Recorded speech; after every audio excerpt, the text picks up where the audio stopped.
첫째, 정치적으로 공정한 사람이 공수처장이 돼야 됩니다.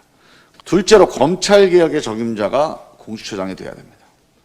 공수처 후보자 추천위원회에서 이런 적임자에 대한 국민들의 판단을 잘 반영해서 하루속히 후보자를 추천해 주시기 바랍니다. 예, 저도 공수처장 추천위원회 관련해서 한 말씀 드리겠습니다. 이제 역사적인 공수처 출범이 임박했습니다. 오늘 10명의 공수처장 후보자에 대한 심사를 거쳐서 후보자가 추천되면 대한민국 사법개혁의 새로운 이정표가 만들어질 것입니다. 관련해서 몇 가지 당부를 좀 드리겠습니다. 공수처장 후보 추천위원회에서 잘 하시겠지만 높아심에서 한 말씀 드리면 누가 추천했느냐를 따지지 말고 후보자가 적임이냐를 먼저 따져주시기를 당부드립니다. 적임의 기준이 뭐냐? 두 가지라고 생각합니다. 첫째, 정치적으로 공정한 사람이 공수처장이 돼야 됩니다. 그동안 고위공직자 관련 사건에서 정치적 편향, 봐주기와 공격하기 이런 선택적 수사가 이루어져 왔습니다. 그래서 공수처가 필요하다는 국민들의 요구가 높아져 왔습니다. 정치적 편향 없이 공정하게 수사할 사람을 공수처장으로 임명해야 된다는 게 국민의 뜻입니다. 둘째로 검찰개혁의 적임자가 공수처장이 돼야 됩니다.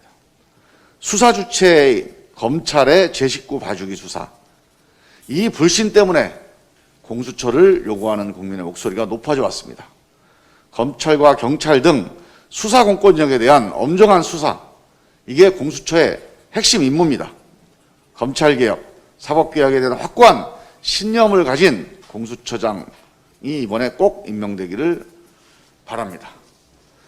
공수처 후보자 추천위원회에서 이런 적임자에 대한 국민들의 판단을 잘 반영해서 하루속히 후보자를 추천해 주시기 바랍니다. 이미 법이 정한 시한을 120일 이상 넘기고 있습니다.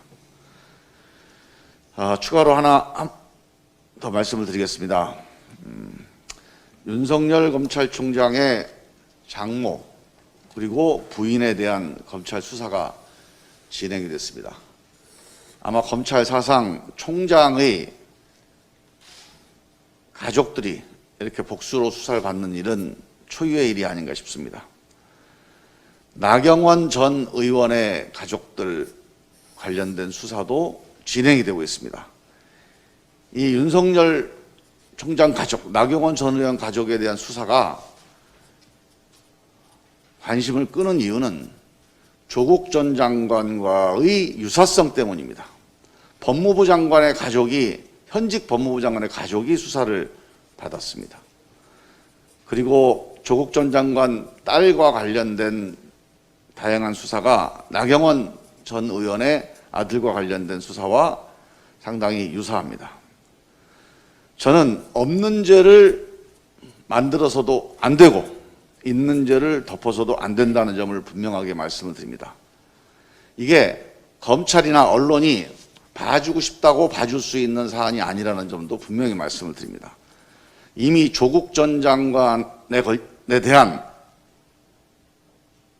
수사를 통해서 많은 국민들이 과연 윤석열 총장과 나경원 의원에 대한 수사가 같은 잣대로 이루어지는지 눈을 부릅뜨고 지켜보고 있습니다. 이런 국민의 시선을 무시하면 결국은 개별 사건에 대한 수사를 넘어서 우리 검찰에 대한 불신이 돌이킬 수 없는 강을 건너게 된다는 점을 분명히 알아야 될 것입니다. 그동안의 검찰 수사는 정치적으로 편향된 수사, 제 식구 감싸기 수사라는 오명을 받아왔습니다. 이번 이 두 가지 사건에 대한 수사에서 이 검찰의 오명을 씻느냐, 아니면 국민들에게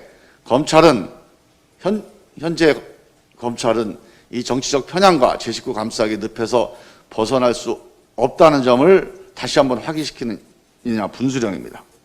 우리 검찰개혁에 능선이 좀 시간이 걸리고 있지만 능선을 넘어가고 있습니다. 이 능선을 반드시 넘어야 합니다. 이제 검찰개혁의 이 등산길은 하산할 수가 없습니다.